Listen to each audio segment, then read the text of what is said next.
ladies and gentlemen, my brothers and my sisters. It is Brother Solis live with another episode of Coffee and the Truth. And I got on the heavy hitter, Bishop himself, Mr. Staines. How you doing, my brother? I'm doing good, my brother. How about yourself? I'm good. Now, I call him Bishop because he was actually the former youth pastor before me. So you've been in some field of leadership for how many years already? Oh, man, 8 years in youth and 4 years, I believe, in men's ministry, 12 years. So 12 years. In your 12 years, you have witnessed some things, especially amongst young people. And I guess that one of the common things I see as though church wasn't the answer. Right. And as a leader, you often get the blame. It's kind of like the coach, right? If the football team loses the game, it's the coach's, It's the coach's fault. quarterback's fault. So usually it's always falls on leadership. But you really don't get the side of the leader. Right. You really don't get to hear their hearts. Speak to me a little bit. I want to hear your heartbeat as a leader. And first and foremost, it's something you got to have a passion about. When I was a youth leader, all honestly, first starting out as a youth leader, that's not what I wanted to do.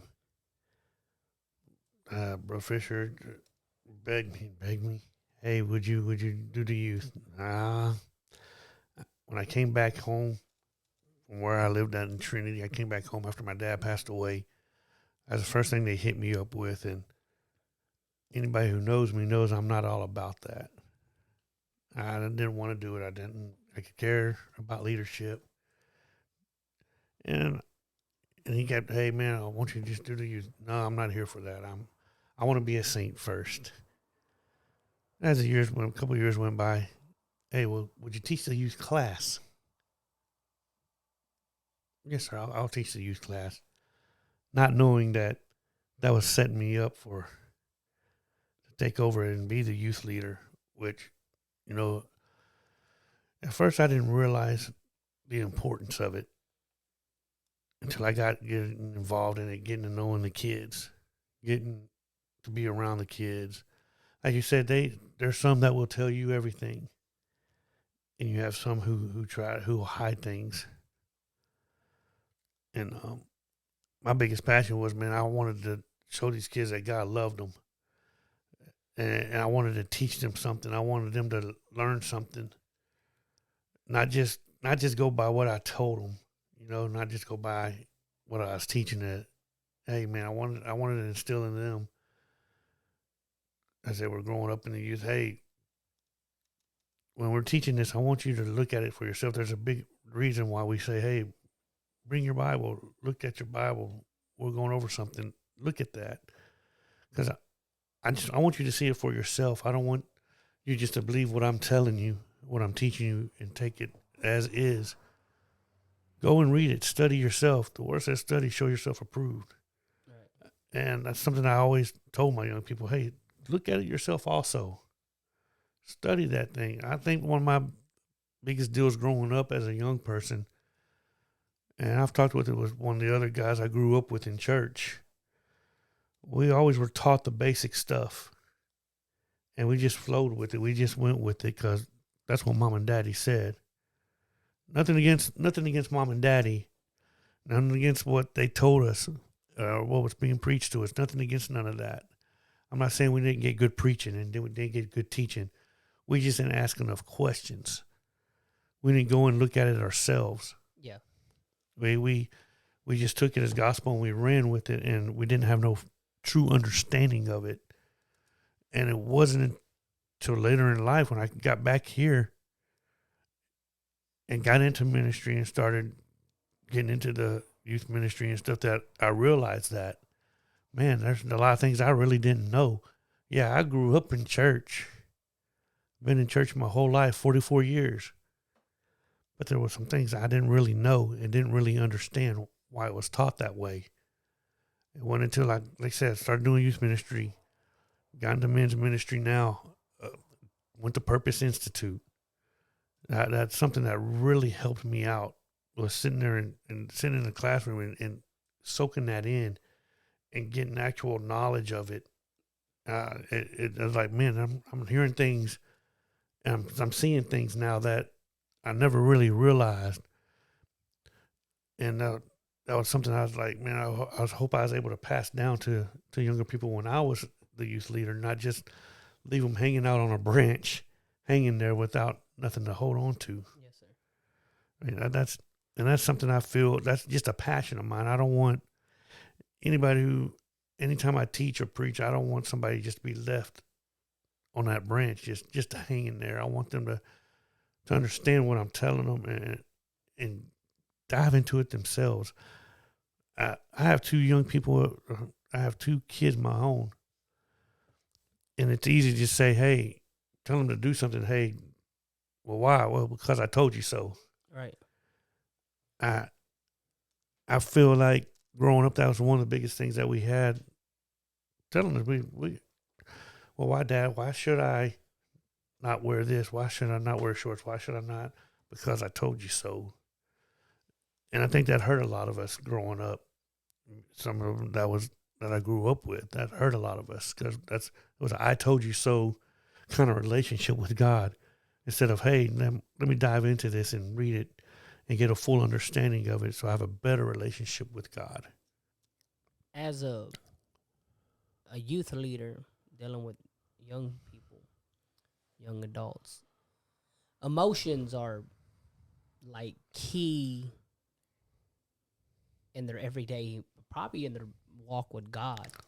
And so at times, I'm pretty sure, because you're a man like me, and there's one thing I stress to my young people is I will fail you. Yes. And I want them to know that I will fail them, but it's not my intention to. That's not my heartbeat. Can you honestly tell me that there was one youth where you just were determined that this person was going to be a failure in life? Yeah, there was a few of them that way, like, and I and that's something that kind of hurts me. In all honesty, we're gonna be straightforward and honest, Yeah. be transparent about it. Yeah, there was some I looked that I didn't spend enough time with because I didn't think that they were going to amount to anything, and there were those I spent too much time with because I thought they had what it took. And there's been a couple, and in a few of those instances, I was wrong. I overshot. Yeah. I missed it, and yeah, it does hurt because I see some of these ones that I put a lot of time into, and I see them and they're not living for God right now. So I question myself, like any of us would, like anybody in leadership does. And yeah, you see, I'm tearing up right now because that's something that was my passion. I don't want to see nobody lost, especially a young person. Yeah. I believe that's why I'm in the field I'm in now. As an officer at the school, it's just a passion for these young people. Yes, sir. And I overshot it on some, and I underestimated others.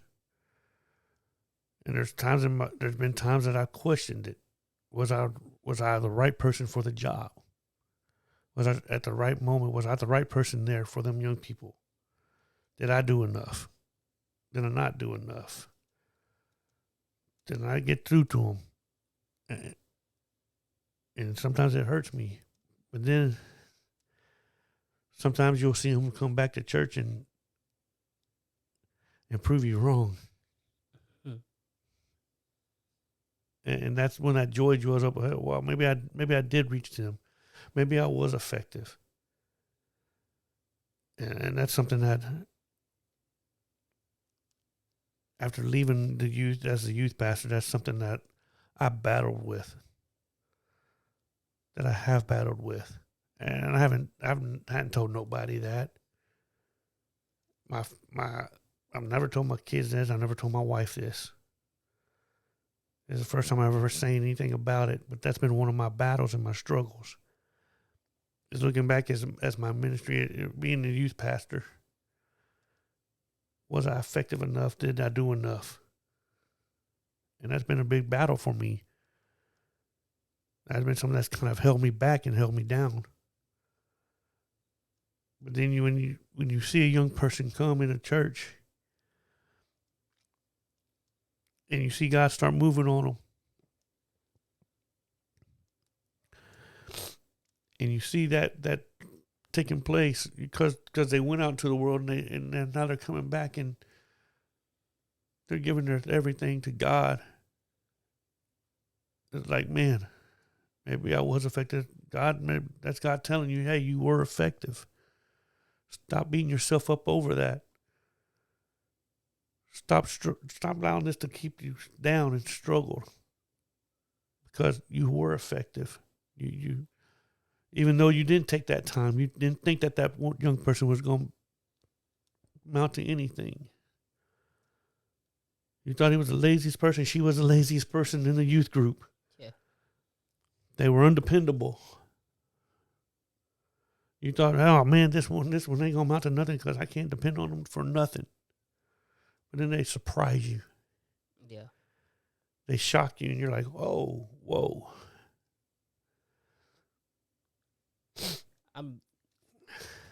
Thank you for bringing that up because we're not told that. When we're on the verge of getting ready to leave church or we made it our ultimate goal, like right when I hit 18, I'm done with this place. We don't hear the heartbeat of the leadership.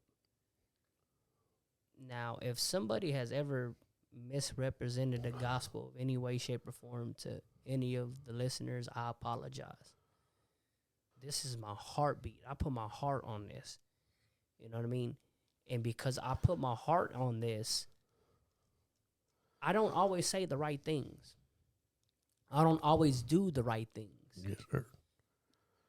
Realize how many leaders, I'm talking about real leaders, that really do care, that when we walk away, that are questioning themselves.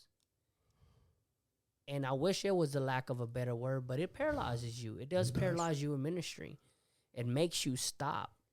And it's kind of like getting your game plan and throwing it all away. And I had to deal with it this year. I had to rewrite my whole game plan because an incident happened in my life where I felt, because I'm that type of person, I always blame myself before I blame other people because it's easy to blame others. But it felt like I had to rewrite my whole game plan. And that's what a lot of people don't realize, is that there's actually is people that care for you, that did care for you. Yeah, we might not did it because our heart's in this. Right. And when your heart's in it, I mean, it's kind of like a mother watching her baby drown. Yeah. She's not going to be quiet about it. She may yell. She may even jump in the water herself and don't even know how to swim. And so we do things that are not right, and we say things that are not right, not because we want to kill people or tear people down. Like I told you, yes, you might have an opinion about somebody, but I can guarantee you it was never your intention to say that individual right there, I just want them to go to hell. Right. It was never that. Never. You may have had an opinion about it, just like they might have had an opinion about you, that there was a better youth leader out there than you. But at the end of the day, I can guarantee you it was never your intention to just say this person's going to be a failure and that's all they'll ever be, and that I'm putting it on there. I'm telling God this, and this is right. This is their purpose. We have opinions, and I love those who prove us wrong. I do. I definitely do. Because no matter where you go, you're gonna have them. Yes, I had sir. them in life, and I don't blame people for their outlook on me that was incorrect. I don't, because that's life. It's just Opinions life. are gonna be everywhere. Thank God for the ones that do correct us and show us different. Like there's a young man in my youth group. Josh, you're the GOAT. Wherever you if you listening, brother, me and him didn't have the cleanest road starting off. Right. You know, it was a bumpy road. And he probably don't remember who he does. We can laugh it off now, but there was an individual that took them on a youth trip, to a youth event, and he tells that individual, "Man, I wish you were the youth pastor." This is time that me and him weren't eye to eye together, but you know, I look back at it, and I wouldn't trade that for the world Right. because that's my heartbeat. And the way that I look at it is Jesus Christ gave his heart. You know, Right. he's God manifested in the flesh. So therefore he knew, as he even said, one of you will betray me. So he knew who this individual was. But yet he still gave this individual everything. I seen a post that said something that was very fascinating. It said that how Jesus treated Judas no different than the others, that they didn't even know that he was the one that was going to betray Jesus. It's powerful right there. Yeah, it is. So he gave his heartbeat. And that's why I thank you for bringing that up, because I want you to know, if you're on the verge of leaving church, if you're a young person and you say, you know what, I'm done, these people don't care, we do care. We are men. I don't know about you. I didn't have it all down together. Not at all. The thing about the Bible, it's easy to have faith. It's hard to live faith. Yes, sir. So it doesn't matter if I read Brother Eugene Wilson's books, another good one, Wolford's books, went to their seminars. It doesn't matter, because until I live this, Right. then that's what I'm going to start learning. It's good to take this knowledge in, and I'm not down anybody's books. Right. But it's when you live this, and because I have to live this, I will make mistakes, and that's what I want my young people to know. But it's not my intention. It is not my heartbeat as a leader to hurt you to the point that you want to leave church, or to hurt you that you want to give up on life and you become depressed. That is not my intention. I just want to let you know that I am a man and I will fail you. I gotta tell my kids this on a day, because I understand that I am a man. Yes, sir. Just like you, I have emotions. I'm not exempt just because I'm called of God. And you can say, oh, that's not wrong. Oh, you should look at Moses. Even Moses did things at an anger. So even this man of God himself, who had seen God face to face, as our Bible says, would even fall victim to his emotions because his heart was in this. Because if his heart wasn't in this, then he would have said, yeah, you're right, Lord, just go ahead and kill him. But he went out there, and then even when Korah and them rebelled against him, what did him and Aaron do? They interceded on their behalf. So their heart was in it. But because their heart was in it, they did some things out of their emotions, which were incorrect. And so we know because of that, Moses wasn't able to go inside of the promised land. But it doesn't make him an unsuccessful leader because he has his heartbeat in this. Right. I think that's what a leader should be, is somebody who does care. Your leader doesn't get mad, then something's wrong. You know, because I know my kids, I understand that their potential and their worth more than what they're choosing. I'm going to get upset. Right. Especially if I know that they're doing something that they know better at. And so they're going to get upset. And so therefore, you will have leaders that get upset at you, and they might say some things, but it's not to tear you down. It's to help build you up. And that's what I really wanted, you to share, because I think that's something that's lacking this day and age. Right. It's easy to blame the church about how they did this to me and they did that to me. That voice that is speaking to you never tells you, well, do you honestly think they want you to fail? As far as numbers, right? That's what we say success is. Right. So we think. What they say. We think, oh, because we got 1,000 souls filled with the Holy Ghost, oh, we had a great crusade. Right. But nobody goes back, and out of those 1,000 souls, how many people stayed faithful to the Lord? And so you look at it and you start looking at how many of your youth stayed in church after you. Right. And I guarantee you the bad outweighs the good. And so Yes, you sir. start beating yourself up. Yes, sir. And so now you're involved in another ministry, but now you're trying to figure out, okay, how can I be successful at this one if I wasn't even successful at the other one? Right. And so now you're walking around in a type of fear. I'm not saying just boogeyman fear, but a type of fear of trying because you don't know if it's going to work out because it didn't work out the first time. And so now you're here in another ministry and you're figuring out just because you're dealing with grown men doesn't mean that it's any different because you're still dealing with emotions. I don't care. Men, we try to act like we don't got emotions, but we do. Right. You know, let me disrespect your daughter, and we're going to find out real quick how much emotions you got. Yes, sir. You know what I mean? So we do got emotions. But is there anything more that you can elaborate on this? Like, if you can really, if I'm a young person that you cared for and you looked over, and I'm now grown and I'm at a church, what would you tell me? For forgiveness. That sounds crazy. It does. That sounds crazy. Well, why would you ask that young person for forgiveness?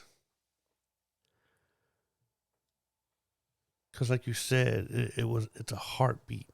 It's a passion. It's that love that you have for that young person. Yeah, now they're grown. They're adults. They're out on their own now. So why would you ask them for forgiveness? Plain answer is, like you said, because there's still that feeling that you failed them. That you didn't give enough and you didn't do enough. And that's why they left. That's why they decided to part ways from the church. So, I mean, I've done it before. I've went to some young people. They're not young people no more, of course. They're adults. They're young men, young women. And I went to them when they came back and visited and come back to church and visited. I went to them, give them a big hug. Especially the young men, give them young men a big hug and, hey, forgive me. Forgive me if I didn't teach you enough, if I didn't guide you enough. Forgive me. But I just still want you to know that I love you, that I'm praying for you, that I care about you. That my passion is still for you to be saved. I know that you might be going through some things, but I love you. I'm here for you. If there's anything you need, you know you could call me. I still tell them that to today. I don't care if they're 25 years old, 26, 27 years old. I'm still going to tell them young people that. To me, they're still young people. Yeah. They're still my young people. It sounds crazy, but so at least I mean like you here lately. I've been doing thinking a lot of crazy. I've been talking a little crazy. Yeah. But that, I know it don't make no sense for that, to anybody out there that I would ask them for forgiveness. But that's the one thing I would do is ask them that forgiveness. And then I ask them, hey man, if there's anything you need to know, you just come to me. If you need something explained better, come to me. Let me help you. Let me try to explain this better to you. Because to me, sometimes I feel like I didn't do a good enough job explaining this stuff to them. That's the thing I would probably do most is just try to reconnect with them. Hey man, what do you want to know? What do you want to know more about? That you think that I didn't direct you enough. Let me know what you need. I really do like the fact that you would say that forgiveness. Gonna ask, what do you mean by that? But it is something that you tell yourself. I mean, you were there one time. I told a young girl in our church, I said, forgive me for I failed you. It was not my intention. It was not my intention, but in your case, you know, I understand that your wife, you know, she battles seizures and things of that nature. So there's a lot you're trying to balance. You're trying to balance a full-time job, dealing with your wife there, your children. And then I think your children had some episodes in the beginning, if I'm not Yes. mistaken. And so you had a lot of weight on your shoulders, and then now you're trying to balance a ministry at the same time. And it can get overwhelming at times. And so if you're a young person who is having issues with your youth leader, the best thing I can tell you to do is to sit down with them. Speak your emotions. Your emotions will deceive you, but the best way to put those things to rest is to one-on-one. Don't go in there trying to act like you're right and they're wrong. Right. Go in there with the right attitude and talk with them and say, hey, I've been feeling like this and I've been feeling like that. Some of the best conversations I had with my young people is one-on-one, when I let them know exactly how it is Right. in reality. Because remember, I got to cater to a big room, and it's just not one individual. And because I got to cater to a big room, I got to figure out how can I get everybody involved and how can I make everybody feel welcome. Well, whenever you do that, you forget, one or two. And it's not that you intended to. Second deal about talking to them about your emotions, have understanding. If there's something I think that we're lacking, and this is from all age in church, is understanding. Right. Remember, I'm trying to balance a full-time job, a full-time marriage, full-time parenting, full-time ministry, full-time podcast, full-time shirt business. Now we're starting to get involved in outreach. Right. And so we're doing that too. Have understanding when me trying to do all this, I learned something from my boss, don't tell yourself you're overwhelmed. But have understanding and realize that, they've been very busy. They haven't been, turning you down or purposely cutting you off. Is that they're busy. But at the same time, trying to help these young people out. And it's not my intention. It is not. But have some understanding. And then the third thing I would tell you, bond together with them. Yes. The reason I say this is because when my brother was out in the road, Joel, I love you. He's in church now. But when he was in the road, I was still my brother. Yes, sir. When he was out selling drugs, when he was out on drugs, whenever he was abusing his body and doing the most, I still loved him. Right. And that was still my brother. So what I'm saying is, even though that leader may not be who you think they should be, still bond with them. Because I understand. I'm in need of forgiveness every day. I'm in need of mercy every day. But the last thing I need is somebody in church that's wishing for my downfall. Right. I need somebody there saying, you know what, Brother Solis, I know we haven't seen eye to eye, but I forgive you as you forgive me. What can I do? Be that support. Yeah, be that support. You ain't always gonna see eye to eye with your leadership. Right. I don't care who you are. You could say yeah. You're not gonna always see eye to eye with your leadership. But the biggest thing in that, like you said, is support. Support that leader, because you don't know the day in, day out things that they go through, Right. that they face. It's the same with the leader. The leader don't know the in and outs of the daily life of a young person. But when you build that support together, and you bind together, that makes y'all each stronger. Right. Not just as an individual, it makes you stronger as a group. Yes, sir. When you'll have that support. The biggest, Brother Solis, I've always told you this. Just because I'm not the youth pastor no more, I always told you I'd give you support. And you have. That's something I believe in. It's not something that's been taught to me. It's not something that somebody else pushed that belief on me. It's something when I stepped away, I didn't really step away. Yeah.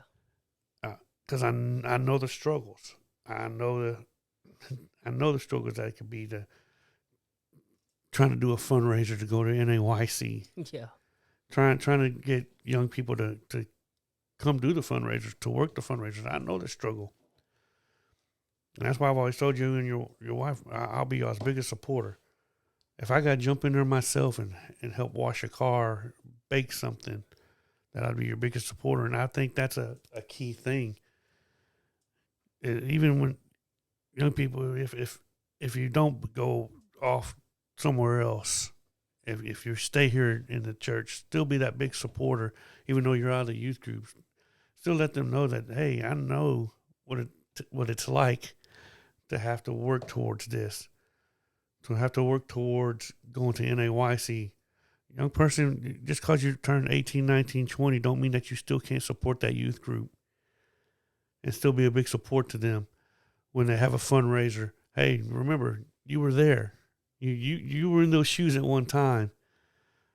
So when they have that dinner after a YTO or a big youth rally, hey, that support, throw your support towards that. Continue that support. I can't say it enough. I'm always going, no matter whether Solis is the youth pastor or somebody else ever comes in after you step away and they're the youth pastor, if I'm still around, I'm still going to have that support. I'm still going to give that support because I believe it's important. I believe it and it's encouraging to the minister, to the youth leader, or to any ministry that you're in. It's an encouragement to that person that's in that ministry. Hey, we're supporting what you're doing. We got you. There's one thing you ever say about Peace Tab. They're very supportive. Yeah. They definitely are very supportive. I love Peace Tabernacle for that, and I think that's a big deal. It's an encouragement. Yes, sir. And I know there've been times, Brother Solis, where you were down and out. You didn't show it. You didn't show it. Y'all were just in the background, not knowing. Hey, man, I don't know how we're going to do this. I don't know how we're going to make this trip to St. Louis. I don't know how we're going to make this trip to this event. I don't know where it's going to come from. I just don't know how that's going to happen. But you always had that support there. Somebody that came around, boom, hey, here, let me give you this. I'm supporting your cause. I'm supporting what you're doing because I believe in what you're doing.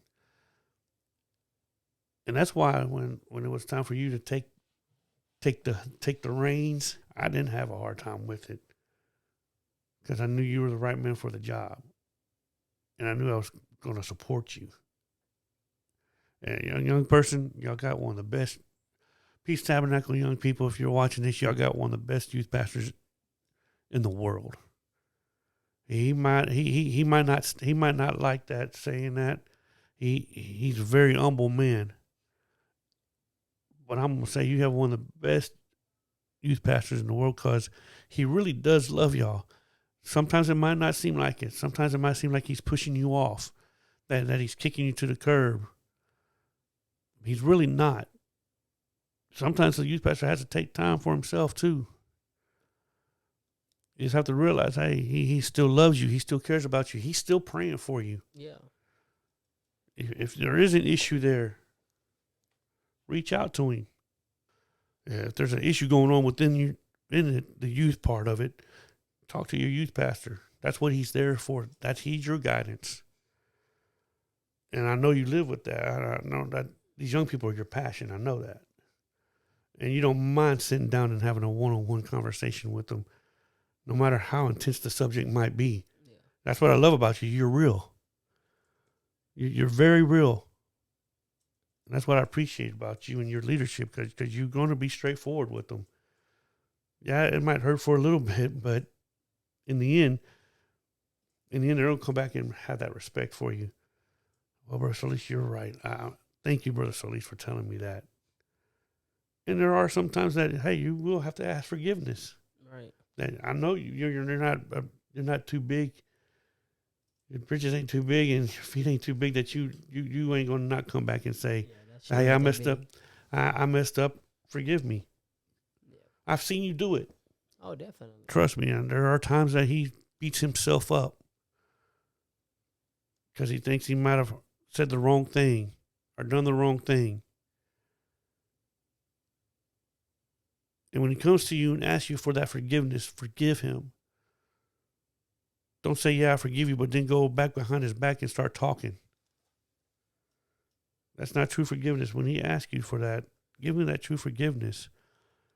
Because he's only a man. He's not perfect. Right. He's going to make mistakes. We all do. Trust me, I made plenty of them. Yeah. I still make them.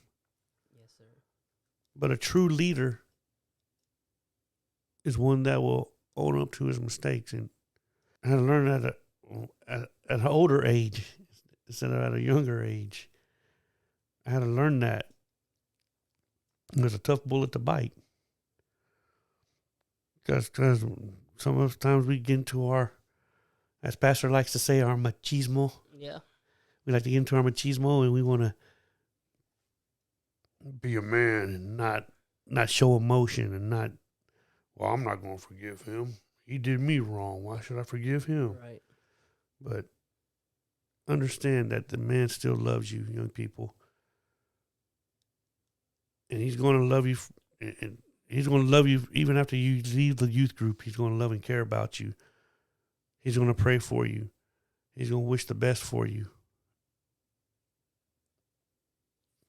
And last thing I had to, before we go, I always said it and I always believed it. Youth ministry is a special ministry. And because of that, it takes time. It takes time to figure what works, what doesn't work. You're trying to figure this stuff out. And that's why I say it's a special ministry. Because there's a lot of figuring out. Okay, just because it may not make sense to me, is it worth me hammering down the law? Right. Or should I just sit there and say, you know what? Hey, I can care less about it, but it's not bad. And so there's a lot of things that I got to learn. There's a lot of things a lot of youth pastors got to learn. And we got to try to figure out. And because there's a lot of figuring out, and I know we probably won't like to use the word, but there's confusion. Yes, sir. And usually when you operate in confusion, you don't always give 100%. And your outcome is not always 100%. There's failures in it. But it is very much a special ministry because you're trying to train up people to find their purpose. That's one big deal. Brother Elliot can tell you that. That's one of my main deals is instilling these young people why they were created. You're not just a mistake. You created with purpose. So finding out their purpose is one of my big deals. And then I'm trying to raise up warriors. Yes, sir. I'm trying to raise up people who love their Bible, love the Spirit of the Lord, love the righteous lifestyle, and want to share this. And how do I do it in a day and age where it's not popular? It's popular to say it, but not popular to do it.